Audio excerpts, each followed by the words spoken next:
Hello dear student of class 12th, this is your physics teacher and today we are going to start our new chapter and the chapter name is the alternating current, that is the chapter number 7. So before starting this chapter, let me discuss the new syllabus of this chapter. So in this chapter we have to discuss the alternating current, discussing the alternating current, peak and RMS value of the AC and voltage, alternating current की peak value और RMS value क्या होती है इसको हम discuss करेंगे. After that we are discussing the reactance क्या होता है और इम्पीडेंस क्या होता है, राइट. रिएक्टेंस की क्या वैल्यू होती है जिसमें हम लोग कैपेसिटिव रिएक्टेंस की बात करेंगे, इंडक्टिव रिएक्टेंस की बात करेंगे, तो इन सब चीज़ों की हम लोग बात करेंगे. After that we discussing the LC oscillation and this is a very important oscillation और ये आपके एग्जाम में कई बार आया हुआ है. इसमें हमें केवल क्वालिटेटिव ट्रीटमेंट करना है, इसमें हमें मैथमेटिकल एनालिसिस की नहीं करनी है. इसमें केवल और केवल हमें जानना है कि LC ऑक्सीलेशन होता क्या है. इसको हम बेसिकली टैंक सर्किट भी कहते हैं. इसे हम डिजायर फ्रीक्वेंसी को जनरेट कर सकते हैं, इसकी बात हम डिटेल में करेंगे. After that we discussing LCR circuit, LCR series circuit. तो ध्यान रखने वाली बात है कि LCR पैरेलल सर्किट और सीरीज सर्किट, जिसमें हमें LCR सीरीज सर्किट को क्या करना है, डिस्कस आउट करना है. After that we going to discuss resonance, एक बहुत ही इंपॉर्टेंट फिनोमेना इलेक्ट्रिसिटी में जो आपने क्लास 11th में भी पढ़ा होगा, वेव के फॉर्म में, जहाँ पे आप लोग रिजोनेंस की बात करते थे, वहाँ यहाँ पर भी हम लोग क्या करेंगे, रिजोनेंस की बात करेंगे, but in the form of electrical energy. तो इलेक्ट्रिकल एनर्जी का क्या रिजोनेंस होता है, इसकी बात हम लोग यहाँ पे करेंगे. After that power of the AC current, हम लोग बात करेंगे कि आपके पास कोई एक AC सर्किट है, तो AC सर्किट में किस तरह से पावर वर्क करता है, क्या पावर का कॉन्सेप्ट होता है, पावर की वैल्यू कैसे कैलकुलेट की जाती है, इन सब की बात हम लोग यहाँ पर करेंगे. तो ये तो हमारा पूरा का पूरा एक सेगमेंट हो गया. इस सेगमेंट में हम बेसिकली AC करंट की बात करेंगे, AC करंट क्यों ज़रूरी है, या AC करंट की नेसेसिटी क्या है, और AC करंट के डिफरेंट टर्मिनोलॉजीज क्या होती हैं, या कैसे हम इसको यूज़ करते हैं. तो एक बेसिक बोन आपका यहाँ से तैयार होगा, जो आगे चल के जब आप हायर क्लासेस में जाएंगे तो वहाँ पर आपको ये बहुत ज़्यादा मदद करने वाला है, ठीक है. और ये काफ़ी इंपॉर्टेंट चैप्टर है, क्वेश्चन भी इससे काफ़ी पूछे जाते हैं. अगर आप लास्ट ईयर 10 ईयर्स के क्वेश्चन उठा करके देखें तो इस चैप्टर से एटलीस्ट 5 to 6 मार्क्स के क्वेश्चन सिर्फ इसी चैप्टर से आ जाते हैं, इसलिए काफ़ी इंपॉर्टेंट चैप्टर हो जाता है.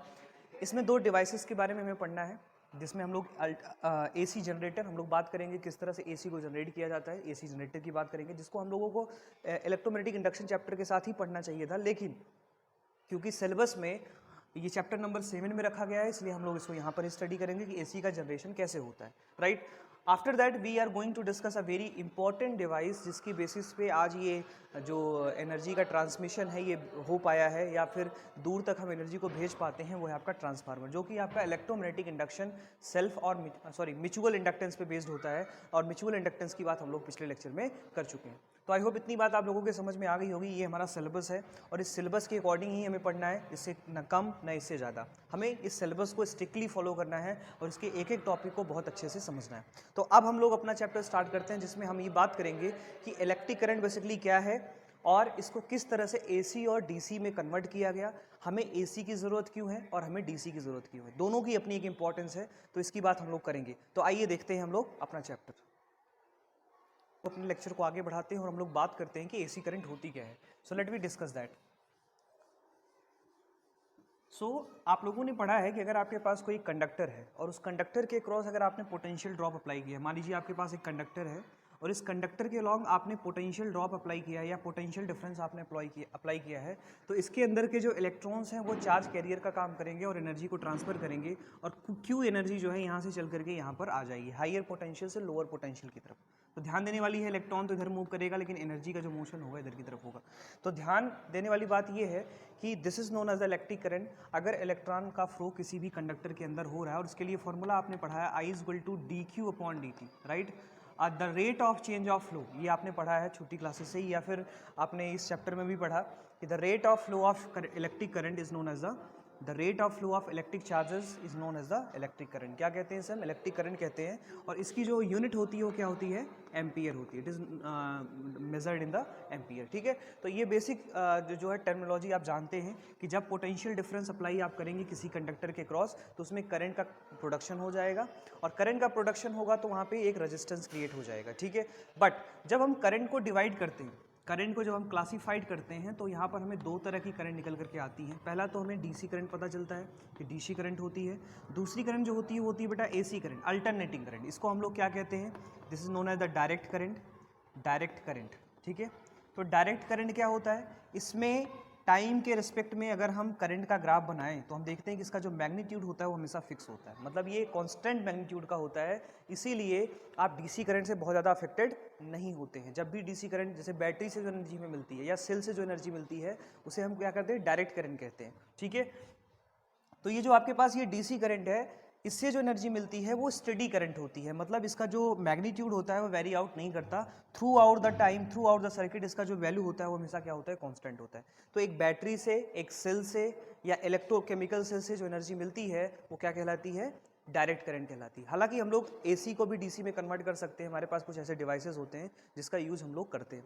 तो मोस्ट ऑफ द केसेस में आपकी जो डिवाइसेस होती हैं, जितने भी डिवाइसेस आप देखते हैं वो सभी जो है कांस्टेंट वोल्टेज पे काम करते हैं, है ना। सभी जो है वो क्या करते हैं, कांस्टेंट वोल्टेज पे काम करते हैं। जैसे मोबाइल की बैटरी को आप देखें, उसको भी आप कांस्टेंट वोल्टेज से चार्ज करते हैं, आप मोबाइल का चार्जर लगाते हैं।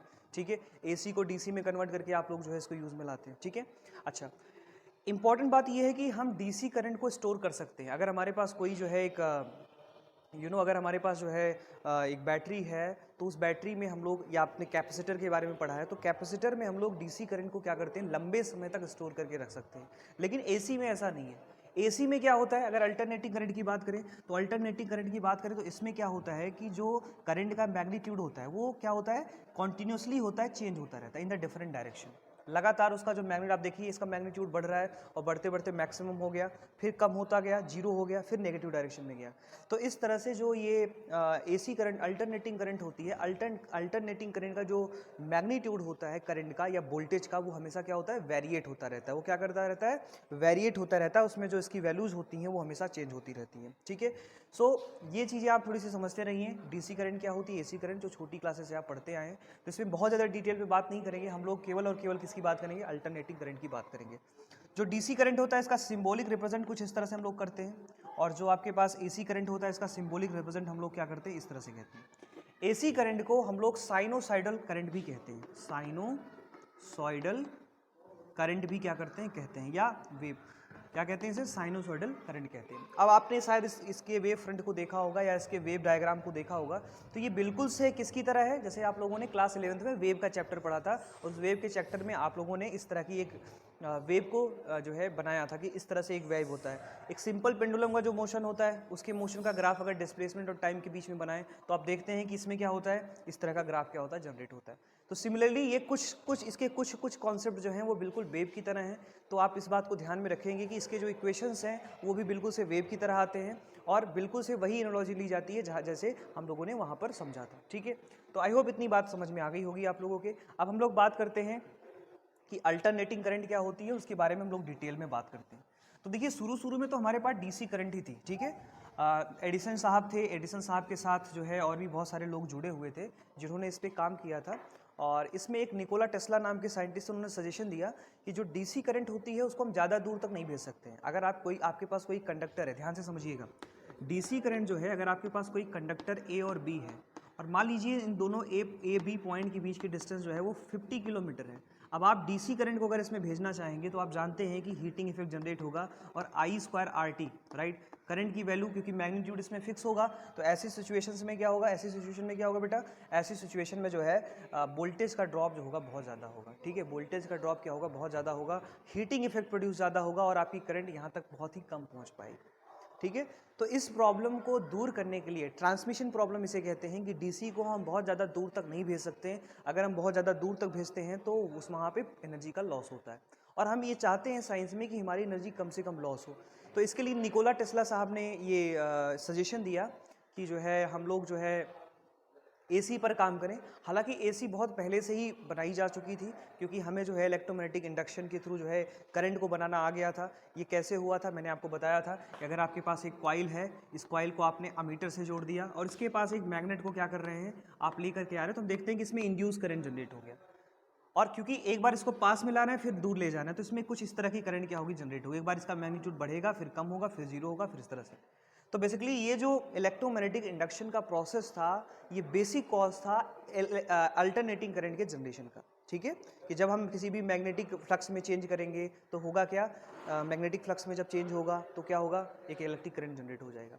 बाद में जब निकोला टेस्ला साहब ने ये सजेशन दिया एडिसन साहब को कि हम जो है एक ऐसा जो है डिवाइस बनाएंगे जिससे कि हम लोग डीसी की जगह पर एसी को यूज़ करें और जो भी बल्ब्स वगैरह हैं वो एसी से जलाएं, ताकि जो है वो जो करंट है उसको हम दूर तक ले जा सकें और दूर तक ले जा सके जिससे कि दूर तक एनर्जी को पहुंचाई जा सके। ठीक है, डीसी का जो बेसिकली सोर्स था उस टाइम पे वो इलेक्ट्रोकेमिकल सेल था।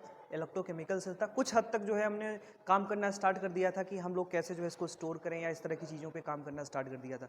लेकिन एडिसन साहब को जो है निकोला टेस्ला का जो ये सजेशन था वो बिल्कुल से पसंद नहीं आया, तो निकोला टेस्ला साहब ने अपनी एक अलग कंपनी खोल ली और उन्होंने जो है अल्टरनेटिंग करंट का कॉमर्शियल प्रोडक्शन स्टार्ट कर दिया। ठीक है, हालांकि जो अल्टरनेटिंग करंट होता है बहुत हार्मफुल होता है, अगर आप उसके इफेक्ट में आ गए तो कहीं ना कहीं वो आपको हार्म पहुंचाएगा, आपको अफेक्टेड कर देगा। लेकिन डीसी में ऐसा नहीं होता, डीसी सेफ होता है। आप उसे टच करो, देखो चार्जर को आप टच करते हैं, क्या आपको करंट लगता है? नहीं लगता, क्योंकि एसी डीसी में कन्वर्ट हो रही है। लेकिन अगर आप लाइव वायर को पकड़ लें, एसी वायर को, तो आपको झटका जरूर लगेगा, आपको करंट जरूर लगेगी। ठीक है, तो आई होप ये बात आप मेरी समझ पा रहे होंगे कि हमें एसी की ज़रूरत क्यों है। ठीक है, बाद में इसके ऊपर और भी बहुत सारा रिसर्च हुआ और रिसर्च होने के बाद ये बताया गया कि भाई अल्टरनेटिंग करंट का भी अपना एक यूज़ है। ठीक है, अपना एक यूज़ है। लेकिन समस्या सबसे ज़्यादा इसमें ये थी कि अगर मान लीजिए हम अल्टरनेटिंग करंट बहुत हाई फॉर्म में जनरेट कर रहे हैं तो उसको कम या ज़्यादा करने की समस्या थी कि भाई अल्टरनेटिंग करंट का मैग्नीट्यूड कम कैसे करें या अल्टरनेटिंग करंट का मैग्नीट्यूड ज़्यादा कैसा करें। तो इसके लिए जो है ट्रांसफार्मर ईजाद किया गया जो कि इलेक्ट्रोमैग्नेटिक इंडक्शन पे ही बेस्ड है, म्यूचुअल इंडक्टेंस पे बेस्ड है, जिसकी बात हम लोग आगे करने वाले हैं। ठीक है, आई होप इतनी बात आपकी समझ में आ गई होगी। ठीक है, तो निकोला टेस्ला साहब ने जब इसका कॉमर्शियल प्रोडक्शन स्टार्ट किया तो उन्होंने क्या किया, उन्होंने एक मैग्नेट लिया नॉर्थ और साउथ, और इसके बीच में क्या किया इन्होंने, इसके बीच में जो है इन्होंने एक कॉइल लगा दी।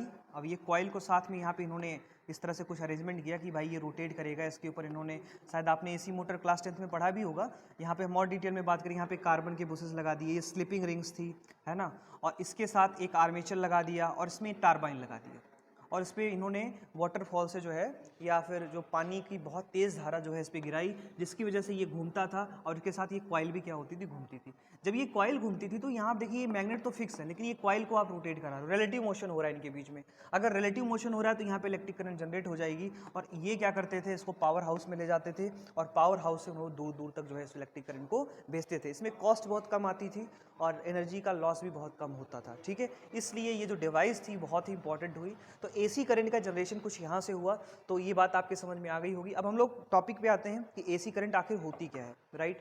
सो हम लोग बात करेंगे एसी करंट या अल्टरनेटिंग करंट, अल्टरनेटिंग करंट। ठीक है, इसे क्या कहते हैं हम, अल्टरनेटिंग करंट कहते हैं। इसका हम और भी एक नाम से जानते हैं, साइनोसॉइडल करंट, सॉइडल करंट। ठीक है, क्या कहते हैं इसको हम, साइनोसॉइडल करंट कहते हैं अल्टरनेटिंग करंट को। सो इसको डिफाइन कैसे करेंगे, if the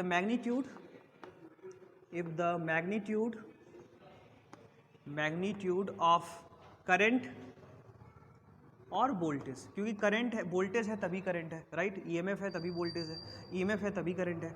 voltage varies periodically with time.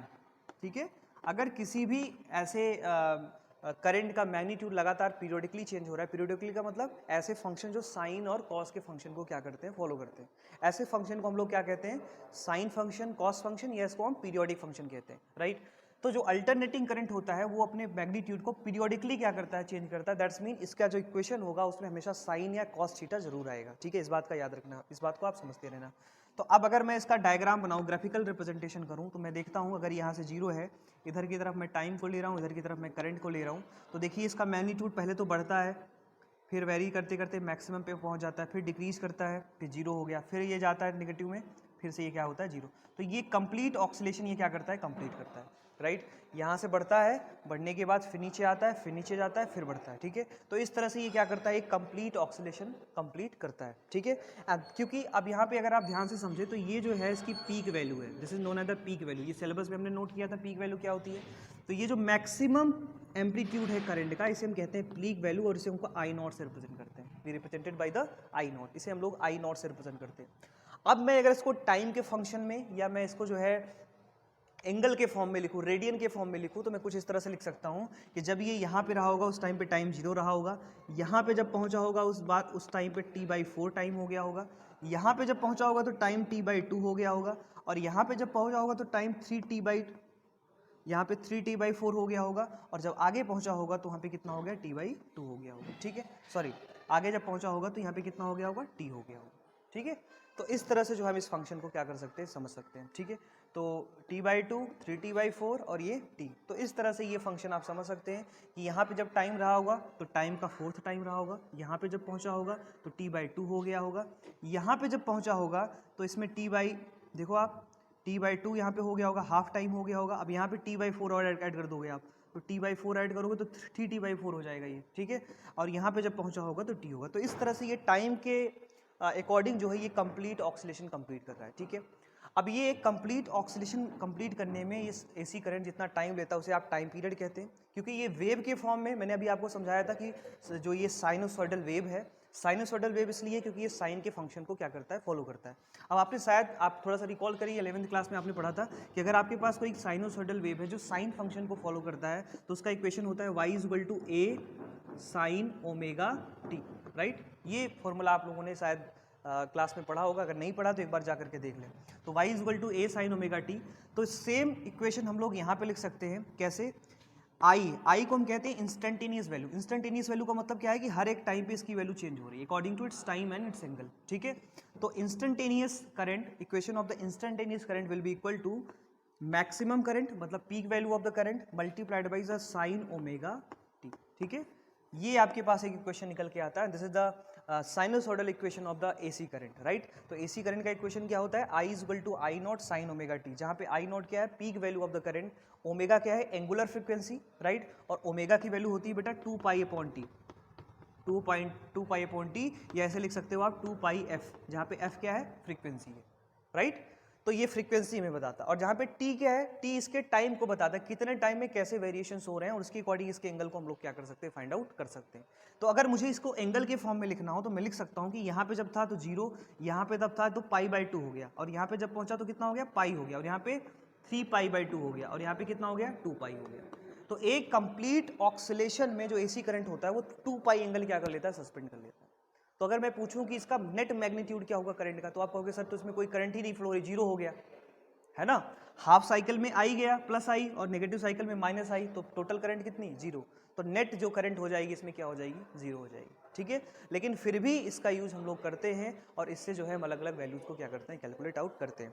तो इतनी बात आप लोगों के समझ में आ गई होगी। यहाँ पे जो मैंने आपको समझाया, यहाँ पे I0 क्या है, peak value of the current है, I क्या है, इंस्टेंटेनियस वैल्यू है, ओमेगा क्या है, एंगुलर फ्रीक्वेंसी है, T क्या है, टाइम पीरियड है। अगर इसको, क्योंकि 1/t = f होता है तो इसको लिख सकते हैं 2πf, तो ये क्या हो गया आपका, this is known as the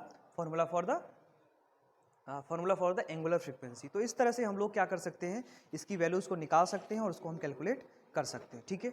अब इसी टर्मिनोलॉजी को अगर हम लोगों को जो है ईएमएफ के फॉर्म में लिखना हो, क्योंकि जो ये करंट है इसके साथ साथ ईएमएफ भी क्या करेगा, मूव आउट करेगा। करंट के साथ क्या होगा, ईएमएफ मूव आउट करेगा, और आपको पता है कि जो करंट फ्लो हो रही है वो किसी कंडक्टर में फ्लो हो रही है, तो उसके अकॉर्डिंग कुछ रेजिस्टेंस भी होगा। हालांकि जो रेजिस्टेंस एसी में होता है उसे हम लोग क्या कहते हैं, उसको हम लोग कहते हैं इम्पीडेंस। क्या कहते हैं, इम्पीडेंस, क्योंकि सिर्फ और सिर्फ एसी में केवल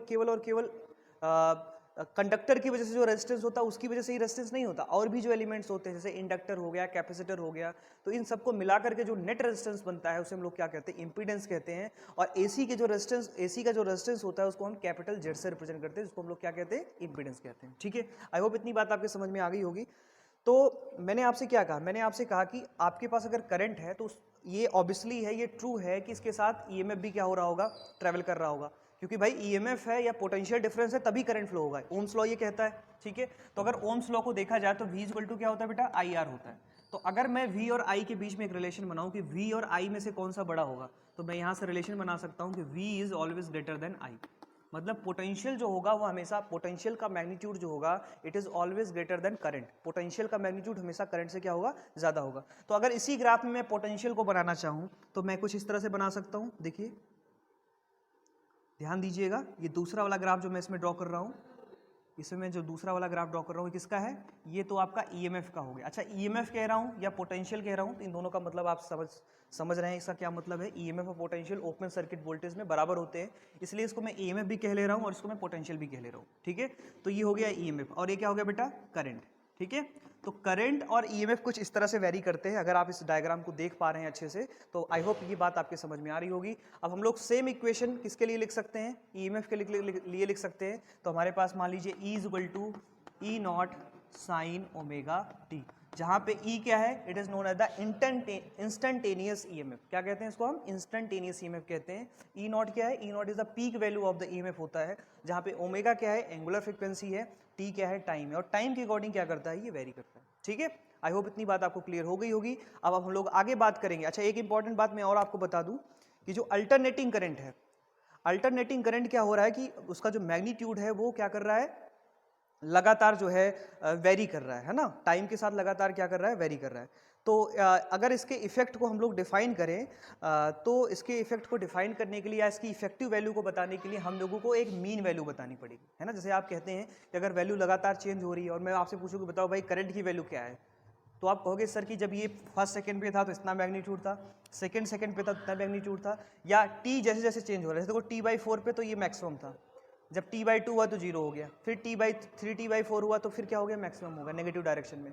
तो लगातार इसकी वैल्यू चेंज हो रही है। लेकिन अगर मैं पूछूं कि इसकी इफेक्टिव वैल्यू क्या होगी, तो आप कहोगे सर इफेक्टिव वैल्यू कैसे निकालेंगे, कहोगे कि आप एवरेज वैल्यू ले लो इसकी। ठीक है, तो हम इसकी एवरेज वैल्यू भी ले लेते हैं, है ना। इसकी एवरेज वैल्यू भी क्या करते हैं हम लोग, निकालते हैं। तो एवरेज वैल्यू, तो अगला जो हमारा टॉपिक होने वाला है वो है average value of the alternating current. ठीक है, कि एक पर्टिकुलर वैल्यू बताने के लिए एसी की, कि एसी की एक पर्टिकुलर वैल्यू क्या है, उसके लिए हम लोग क्या करते हैं, एवरेज वैल्यू को फाइंड आउट करते हैं। फिर हम देखते हैं कि जो एवरेज वैल्यू है वो हमें काफ़ी कम मिलती है, लगभग 68% के लगभग मिलती है। तो और थोड़ा इसकी वैल्यू को और ज़्यादा एनालाइज करने के लिए हम लोग क्या निकालते हैं, आरएमएस वैल्यू निकालते हैं। आप लोगों ने शायद पढ़ा होगा रूट मीन स्क्वायर वेलोसिटी, मैंने आपको बताया था काइनेटिक थ्योरी ऑफ गैसेस में। ठीक है, तो हम यहाँ पे क्या करते हैं, करंट की आरएमएस वैल्यू निकालते हैं। तो जब हम करंट की आरएमएस वैल्यू निकालते हैं तो हम देखते हैं कि ये जो है मैक्सिमम करंट का 70% वैल्यू हमें मिलता है ना। तो ये एवरेज वैल्यू से क्या होता है, हमेशा ज़्यादा होता है। ठीक है, एवरेज वैल्यू से हमेशा क्या होता है, ज़्यादा होता है। इसलिए अगर आपसे कोई कहता है कि अगर आपके पास कोई एसी करंट है तो एसी करंट की इफेक्टिव वैल्यू क्या होगी, तो आपका आंसर होगा कि सर एसी करंट की इफेक्टिव वैल्यू जो होगी वो आरएमएस वैल्यू होगी। लेकिन ध्यान में रखने वाली बात है कि अगर हम किसी भी एसी करंट का एवरेज वैल्यू निकाल रहे हैं, इसका मतलब हम लोग उसकी डीसी वैल्यू को बता रहे हैं। मेरी बात समझ रहे हैं आप, इसको अभी हम आगे और डिटेल में स्टडी करेंगे तो और अच्छे से बातें आपको क्लियर हो जाएंगी। ठीक है, तो चलिए देखते हैं, that is the average mean average value of the, या मीन वैल्यू या average value of the AC current. ठीक है, so let we discuss that. अगला टॉपिक हम लोग डिस्कस करते हैं।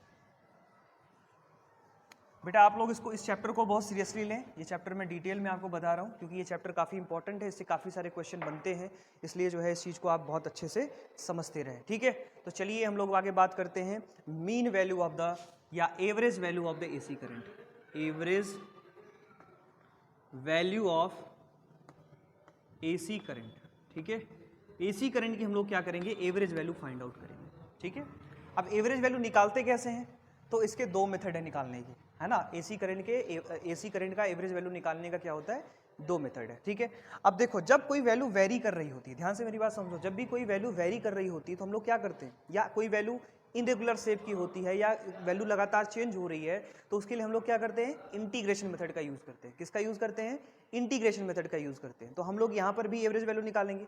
तो अगर हमें टोटल करंट मिल जाए और उसको टोटल टाइम से डिवाइड कर दें, मेरी बात ध्यान से समझिएगा।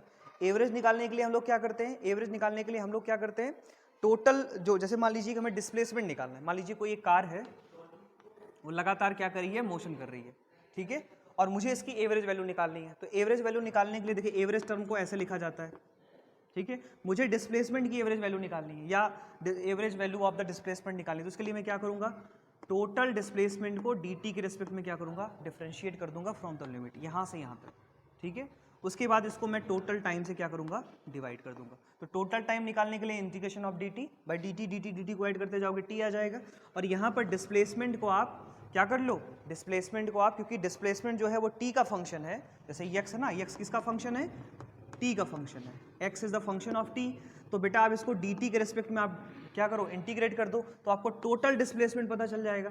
अब अगर आपको टोटल डिस्प्लेसमेंट पता चल गया, उसको टोटल टाइम से आपने डिवाइड कर दिया, तो आपको इसकी क्या मिल जाएगी, एवरेज वैल्यू मिल जाएगी।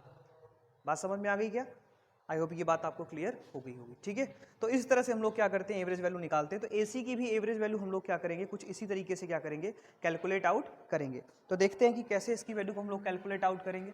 देखिए, तो एवरेज वैल्यू का जैसे कि मैंने आपको फॉर्मूला बता दिया है, तो सबसे पहले हम लोग क्या करते हैं, ये हमारे पास AC करंट है, मैं छोटा ही फिगर थोड़ा बना रहा हूँ, ये हमारे पास AC करंट है।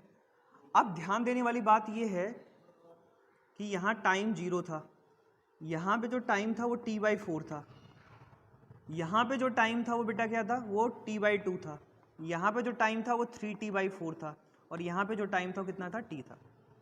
अगर इसकी मैं एवरेज वैल्यू निकालूं in the complete cycle, right, तो ध्यान से मेरी बात समझिएगा, average value in complete one cycle, complete one cycle of AC current, अगर AC करंट के कंप्लीट वन साइकिल की वैल्यू निकालूं तो देखो इसका एवरेज पॉजिटिव और इसका एवरेज नेगेटिव, तो क्या हो जाएगा, 0 हो जाएगा। बात समझ में आ गई। अगर हमारे किसी आपसे पूछता है कि भाई average value in complete one cycle, किसी भी AC करंट का वन कंप्लीट साइकिल में क्या एवरेज वैल्यू होगी, तो आप कहोगे सर ये तो पॉजिटिव और ये नेगेटिव, तो नेट क्या हो जाएगा, 0 हो जाएगा। नेट वैल्यू क्या हो जाएगी, 0 हो जाएगी। इसीलिए जब भी हम AC करंट का एवरेज वैल्यू फाइंड आउट करते हैं तो केवल हम हाफ साइकिल का फाइंड करते हैं। क्या करते हैं, हाफ साइकिल का फाइंड करते हैं, और इसकी इफेक्टिव वैल्यू को क्या करते हैं, हम लोग निकालते हैं, ठीक है। इसकी इफेक्टिव वैल्यू को क्या करते हैं, हम लोग निकालते हैं। इफेक्टिव वैल्यू क्यों, क्योंकि हम चाहते हैं कि हम एक ऐसी वैल्यू बताएं जो सबसे ज़्यादा परफेक्ट हो। तो हम एक बार क्या करते हैं, RMS वैल्यू को निकाल लेते हैं, एक बार हम लोग जो है इस वाली वैल्यू को निकाल लेते हैं, फिर हम देखते हैं कि दोनों में से कौन ज़्यादा परफेक्ट है, उसी को हम लोग क्या करेंगे, इफेक्टिव वैल्यू मान लेंगे। तो जब भी एवरेज वैल्यू हम लोग कैलकुलेट करते हैं तो हमेशा हम हाफ साइकिल का कैलकुलेट करते हैं 0 से T/2, क्योंकि अगर हम पूरे कंप्लीट साइकिल का करेंगे तो इसकी वैल्यू क्या आ जाएगी, 0 आ जाएगी। तो आई होप मेरी बात आप समझ गए होंगे। अब इसको करते हैं, क्योंकि आपको पता है कि जो इसका इक्वेशन होता है वो होता है I = I0 sin omega of the t, I = I0 sin omega t, ठीक है। तो अब आपको ये भी पता है कि जो I होता है वो dq/dt होता है, ठीक है। तो dq = क्या आ जाएगा बेटा, I × dt आ जाएगा, ये वैल्यू आ जाएगी dq = I × dt, ठीक है। तो यहाँ से अगर ये वैल्यू पुट कर दी जाए तो dq की वैल्यू क्या आ जाएगी, कितना चार्ज फ्लो हो रहा है, I0 sin omega t dt। इसको आप इक्वेशन नंबर फर्स्ट एज्यूम कर लीजिए, ठीक है। आई होप इतनी बात आप लोगों के समझ में आ गई होगी। अब हम लोग क्या करते हैं, यहाँ से एवरेज का फॉर्मूला लगाते हैं, और क्योंकि हमें एवरेज करंट निकालनी है हाफ साइकिल में, तो एवरेज करंट हम लोग निकालते हैं। तो मान लीजिए आपके पास एवरेज करंट I है, तो एवरेज करंट I की वैल्यू हमें निकालनी है I, ठीक है।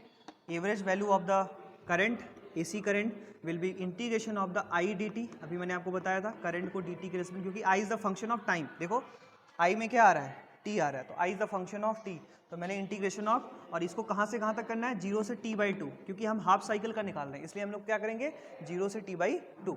सिमिलरली हम लोग क्या करते हैं, नीचे इंटीग्रेशन ऑफ dt, और इसका भी फंक्शन 0 से T/2। तो ये फॉर्मूला होता है आपका एवरेज वैल्यू निकालने का। एवरेज वैल्यू हम किस तरह से कैलकुलेट करते हैं, इसकी बात आप थोड़ा सा समझते हैं, ठीक है। तो यहाँ पे बेटा तो dt को ऐड करते जाओगे तो T/2 आ जाएगा, तो यहाँ से जो वैल्यू आएगी एवरेज वैल्यू की, वो आ जाएगी इंटीग्रेशन ऑफ 0 से T/2, और यहाँ पे I की वैल्यू पुट कर दो I0 sin omega t dt, और यहाँ से dt t आ जाएगा, और t की लिमिट कितनी, 0 से T/2। अपर लिमिट में से लोअर लिमिट आप माइनस करोगे, अपर लिमिट में से लोअर लिमिट जब माइनस करोगे तो आपके पास क्या आएगा, ध्यान से समझिएगा मेरी बात, इसको मैं रेज कर रहा हूँ ताकि और अच्छे से आपके समझा सकूँ मैं। तो यहाँ पे बेटा देखना, एवरेज वैल्यू निकालने के लिए average value will be equal to, यहाँ से हो जाएगा T/2, और T/2 को आप ऊपर लेके चले गए, T/2 को क्या करा आपने, ऊपर लेकर चले, या फिर पहले तो एक बार इसको लिख लेते हैं, 0 से T/2 I0 sin omega t dt, और नीचे कितना आया, T/2, 2 को ऊपर लेकर के चले गए, तो क्या बचा बेटा, I0 को बाहर ले लिया, तो 2I0/t and integration of 0 to t sin omega t dt, ठीक है। अब हमें क्या करना है, साइन ओमेगा टी dt की वैल्यू क्या करनी है, फाइंड करनी है in the time interval 0 to T/2, ठीक है। सो देखिए हम यहाँ से अलग से कर लेते हैं इसकी वैल्यू, ताकि बाद में इसको पुट कर दें।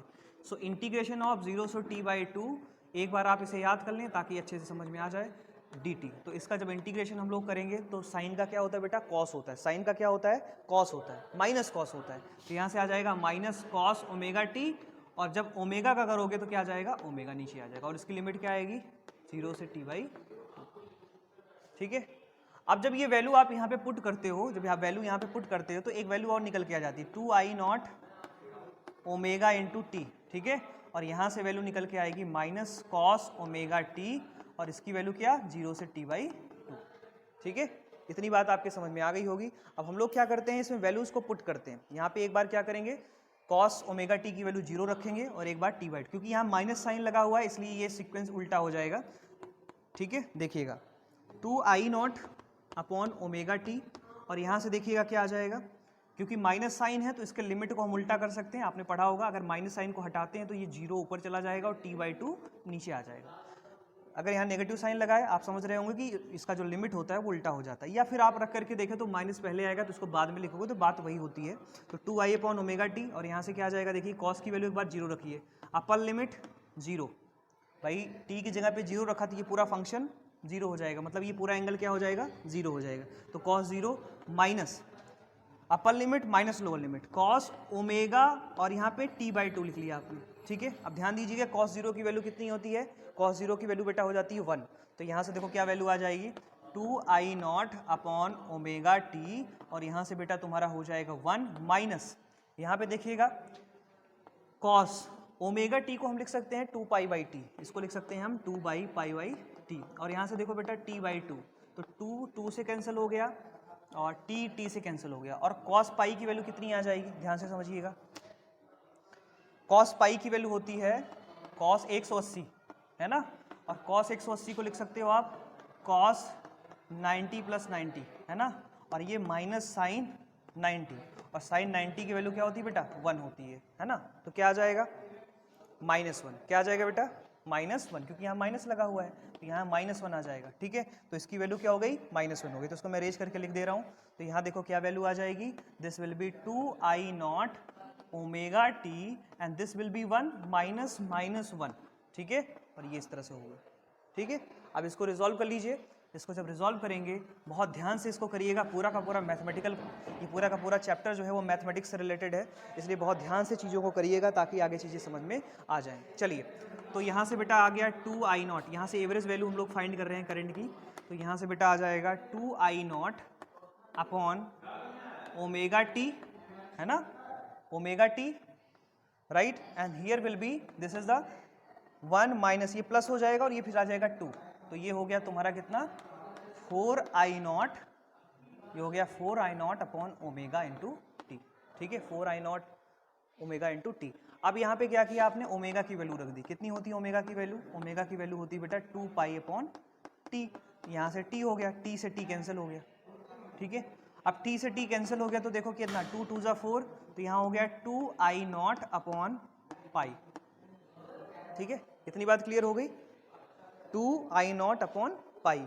अब यहाँ पे आप पाई की वैल्यू रख दीजिए। पाई की वैल्यू होती है 22/7, i0 अपॉन 2 अपॉन पाई, मतलब 22/7 मतलब 3.114। ठीक है, 3.14, और इसको डिवाइड करिए आप। जब इसे आप सॉल्व करते हैं तो इसकी जो वैल्यू आती है वो होती है 0.637 into i0। Okay, so average value of the alternating current, average value of the average value को ऐसे लिखते हैं, average value of the alternating current is the 0.637 into i0। मतलब i0 में अगर आप 0.637 का मल्टीप्लाई करते हैं तो आपको क्या पता चल जाएगा, आपको करंट की वैल्यू पता चल जाएगी, इंस्टेंटेनियस करंट की वैल्यू पता चल जाएगी, या एवरेज वैल्यू, इंस्टेंटेनियस नहीं पता चलेगी, एवरेज वैल्यू पता चल जाएगी, राइट। इसको हम क्या कहते हैं, एवरेज वैल्यू या मीन वैल्यू। तो यहाँ से हम इसको अगर परसेंटेज के फॉर्म में लिखें तो average value of the AC, result निकल के आया, average value of AC current will be equal to the 63.7% of the peak value. अगर पीक वैल्यू का आप लोग 63.7% निकालें तो आपको क्या मिल जाएगा, एवरेज वैल्यू मिल जाएगा। ठीक है, अब अगर आप ध्यान दें यहाँ पर, अगर ये आपके पास AC करंट है तो AC करंट का मैग्नीट्यूड ये I0 है, तो इसका 60% कहाँ पे आएगा, यहाँ पे आएगा। तो ये वाली जो वैल्यू होगी वो क्या कहलाएगी, एवरेज वैल्यू। क्या कहलाएगी, एवरेज वैल्यू कहलाएगी। ठीक है, so this is the expression for the alternating current. Alternating current का ये एक्सप्रेशन है, और इस तरह से आप लोग जो है इसको समझ सकते हैं, इसको देख सकते हैं। ठीक है, आपकी बुक में एक और डेफिनेशन लिखी हुई है, आपकी बुक में एक और डेफिनेशन लिखी हुई है, उस डेफिनेशन को मैं पढ़ के सुना देता हूँ, right. It is that steady current मतलब ये जो एवरेज वैल्यू है इसको कैसे डिफाइन किया गया, तो इसको डिफाइन कैसे किया गया, मेरी बात को ध्यान से समझें। इट इज़ दैट स्टडी, आप चाहें तो नोट भी कर सकते हैं, it is that steady current which when passes through a circuit for half of the time period of the AC send the same amount of charge as is done by the AC in the same time through the same circuit। ठीक है, अब इसका क्या मतलब है, ध्यान से समझिएगा, ध्यान से इस बात को आप समझिए।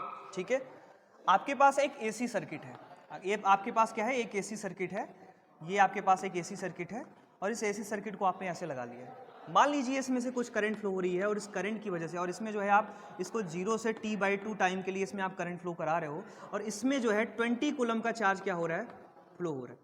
ठीक है, 20 कूलम का चार्ज फ्लो कराने पे जो करंट जनरेट हो रही है।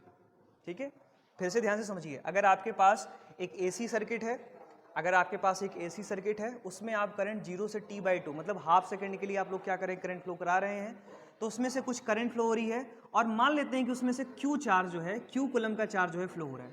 Q कूलम के चार्ज के फ्लो होने से I करंट क्या हो रही है, इसमें जनरेट हो रही है।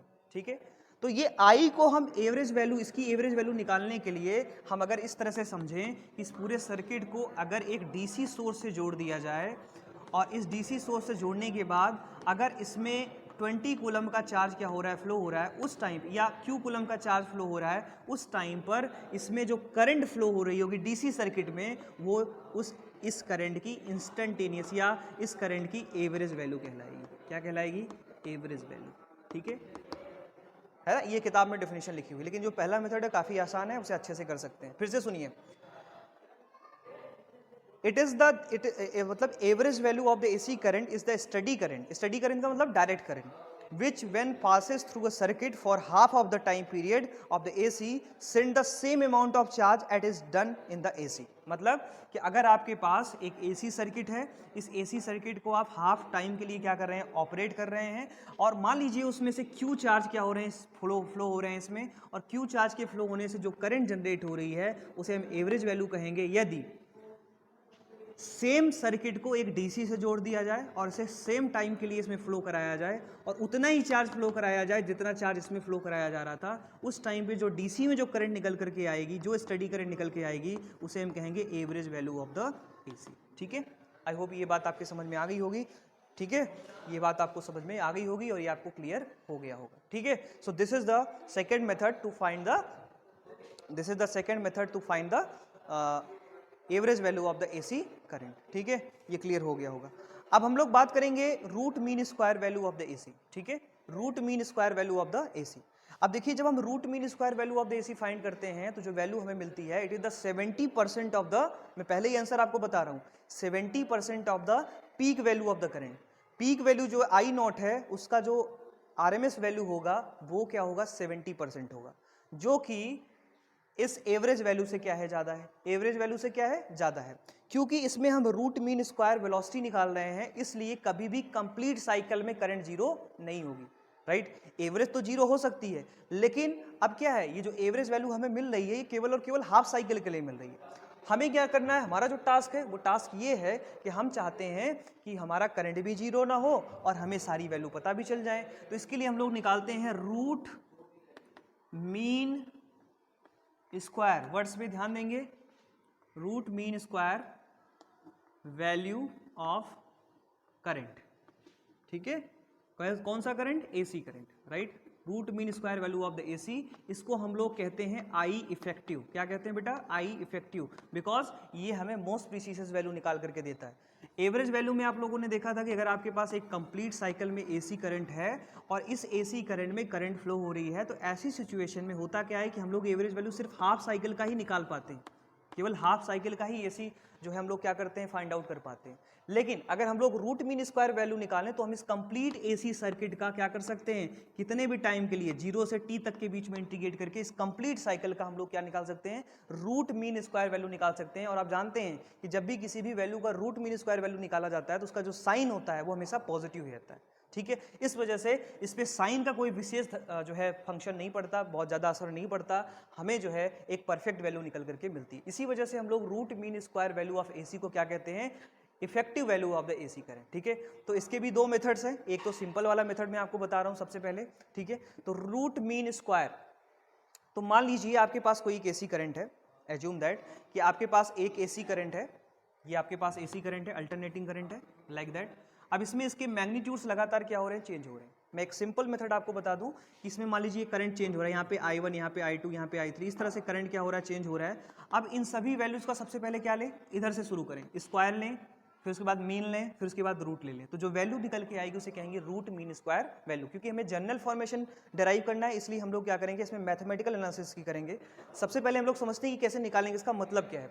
तो मैग्नीट्यूड लगातार इसका चेंज हो रहा है, तो मान लीजिए मैग्नीट्यूड इसके हैं I1, I2, I3, I4, I5, ठीक है, इस तरह से बहुत सारे हैं I8 तक जो है। तो सबसे पहले क्या करना है, इन सबका स्क्वायर करना है। क्या करना है, स्क्वायर करना है। इसके बाद इन सब का मीन लेना है, ध्यान से समझिएगा मेरी बात, प्लस कर दिया और जितने नंबर हैं डिवाइड कर दिया, मीन ले लिया। इसके बाद क्या ले लेना है, रूट ले लेना है। तो जो वैल्यू निकल करके आएगी वो हमेशा क्या होगी, इफेक्टिव वैल्यू होगी। क्योंकि मान लीजिए यहाँ पर एक वैल्यू थी माइनस, मान लीजिए ये I1 वैल्यू थी, ये पॉजिटिव थी, और I8 वैल्यू यहाँ पे थी तो ये नेगेटिव थी। अब यहाँ पे जब I8 आप रखोगे और इसका स्क्वायर करोगे तो ये वैल्यू तो प्लस हो जाएगी ना, ठीक है, मेरी बात समझ गए होंगे आप, ठीक है। इसीलिए जो ये वैल्यू आती है वो ज़्यादा इफेक्टिव होती है, राइट। इसीलिए इसको हम लोग क्या कहते हैं, effective value of AC current कहते हैं। आप देखते हैं कि इसका कैलकुलेशन हम लोग कैसे करते हैं, इसका मैथमेटिकल एनालिसिस क्या होता है। तो मैंने अभी आपको बताया कि करंट को क्या करना है, आपको स्क्वायर करना है, मीन लेना है, उसके बाद क्या कर देना है, उसका जो है रूट ले लेना है। तो करंट का इक्वेशन इंस्टेंटेनियस वैल्यू है आपके पास I = I0 sign omega t, ठीक है। सबसे पहला स्टेप क्या था, स्टेप फर्स्ट देखिए, स्टेप फर्स्ट में क्या करना है, इसको स्क्वायर करना है, दोनों तरफ स्क्वायर कर दीजिए, ठीक है, पहला हो गया स्टेप। अब दूसरा स्टेप होता है इसका मीन लें। तो मीन निकालने का मैंने फॉर्मूला बताया था, स्क्वायर, फंक्शन को आप टाइम के रिस्पेक्ट में क्या कर दें, मीन लेना। तो इंटीग्रेशन ऑफ कहाँ से कहाँ तक, 0 से t, कहाँ से कहाँ तक, 0 से t। इस बार हम कंप्लीट पूरे साइकिल का निकाल रहे हैं, क्योंकि यहाँ पे पॉजिटिव नेगेटिव का कोई मतलब नहीं है, क्योंकि रूट लेंगे तो सारी वैल्यू, स्क्वायर करेंगे तो सारी वैल्यू पॉजिटिव हो जाएंगी। तो 0 to t साइन, अब देखो यहाँ पे क्या आ जाएगा, इस फंक्शन को I² dt upon integration of 0 to t dt, ठीक है। ये एवरेज वैल्यू निकालने का फॉर्मूला होता है। तो ये एवरेज वैल्यू का फॉर्मूला आपको क्या होना चाहिए, पता होना चाहिए। तो इसका तो बेटा t हो जाएगा, देखना यहाँ पे, इसको मैं लिख सकता हूँ 0 to t, इसको मैं लिखता हूँ I0 की वैल्यू पुट करो, I² की वैल्यू पुट करो, I0² sine square omega t dt, और नीचे क्या आ जाएगा आपका t आ जाएगा, ठीक है। क्योंकि dt को ऐड करोगे तो t आ जाएगा, limit 0 to t, upper limit minus lower limit क्या आ जाएगा, t आ जाएगा, ठीक है। इतनी बात आपको समझ में आ गई होगी, इतनी बात आपको क्लियर हो गई होगी, ठीक है। अब मैं यहाँ पे कुछ आपको डायरेक्ट फॉर्मूले बता रहा हूँ जिसकी हेल्प से आप चीज़ों को समझ सकते हैं, ठीक है। अब यहाँ पे देखिएगा, ये फॉर्मूला आपको याद कर लेना है, और ये फॉर्मूले का मैथमेटिक्स में आपको समझा दूंगा कैसे ये निकाला जाता है, ठीक है। यहाँ पे मैं आपको डायरेक्ट वैल्यू बता रहा हूँ, इस डायरेक्ट वैल्यू को आपको याद कर लेना है। इसका जो सोल्यूशन है वो मैं आपको जो है ग्रुप में भेज दूंगा, आप उसे देख लेंगे, ठीक है, कि कैसे इंटीग्रेट किया गया। यहाँ पे ध्यान से समझिए मैं क्या बताने जा रहा हूँ। मैं यहाँ पे ये साइन स्क्वायर ओमेगा टी, अगर इसको मैं थोड़ा सा ऐसे लिखूँ तो यहाँ से I0² t ये बाहर हो जाएगा, और यहाँ से integration of 0 to t sine square omega T dt, ठीक है। अब बेटा यहाँ पे जो integration of sine omega T dt है और लिमिट 0 to t है, इसको जब आप इंटीग्रेट करते हैं तो इसकी वैल्यू कितनी आती है, t/2 आती है। कितनी आती है, t/2, ठीक है। तो इस बात को हमेशा क्या करना है, याद रखना है। आप एग्जाम में भी क्या करें, डायरेक्ट वैल्यू पुट करें, क्योंकि इसको सॉल्व करने में काफ़ी टाइम लगता है। इसका सोल्यूशन मैं आपको ग्रुप में भेज दूंगा, आप इसे देख लेंगे, ठीक है। तो अब क्या करना है, इसकी डायरेक्ट वैल्यू में क्या लिख लेता हूँ, t/2। तो चलिए मैं इसको रेज करता हूँ, इसकी जगह पे क्या लिख लेता हूँ मैं, t/2। तो अगर मैंने t/2 रखा तो यहाँ से ये कैंसिल आउट हो गया, और क्या वैल्यू निकल करके आ गई, I0²/2, ठीक है। So this is the square. अब अगला स्टेप क्या था, हमें मीन लेना है। हमें क्या लेना है, हमें जो है मीन लेना है। क्या लेना है बेटा, मीन लेना है। इस स्क्वायर वैल्यू का क्या करना है, मीन लेना है। तो हम लोगों ने स्क्वायर कर दिया है ना, स्क्वायर करने के बाद हमें क्या करना है, इसका मीन लेना है। मीन लेने के लिए क्या करते हैं, मीन तो ले लिया, अब इसके बाद रूट लेना है। हमने स्क्वायर किया, मीन लिया, अब हमें क्या करना है, रूट लेना है। तो रूट लेने के लिए हम लोग क्या करते हैं, देखिए रूट लेंगे तो यहाँ से आ जाएगा I मीन, ये है ना मीन, इसको हम इसे लिख लेते हैं स्क्वायर, और यहाँ पे क्या आया है I0² upon this is the 2। दोनों तरफ आप मीन लीजिए तो ये आ जाएगा I मीन वैल्यू, या इसको हम लोग कहते हैं I effective value, this will be equal to I0/2, और ये रूट में हो जाएगा, ठीक है। और जब इसे आप निकालोगे तो I effective will be I naught upon root 2. This is very important relation and this is the effective value of AC. ठीक है, this is the effective value of AC. AC current की जो इफेक्टिव वैल्यू होती है वो कितनी होती है? I effective equal to I naught upon under root 2. ठीक है, is that clear for you? ये समझ में आ गया होगा. अब अगर मैं यहाँ से रूट 2 की वैल्यू पुट कर दूं, अगर यहाँ पे मैं रूट 2 की वैल्यू पुट करूं तो जो मेरे पास वैल्यू निकल के आती है I इफेक्टिव इक्वल टू आ जाता है 0.707 मल्टीप्लाइड बाई आई नॉट. मतलब अगर पीक वैल्यू है, पीक वैल्यू में आप 0.707 का मल्टीप्लाई कर दें तो आपको मिल जाएगा आई इफेक्टिव. या अगर इसको हम परसेंटेज के फॉर्म में लिखें तो मैं लिख सकता हूँ I effective is equal to 70% of the 70.7% of the I.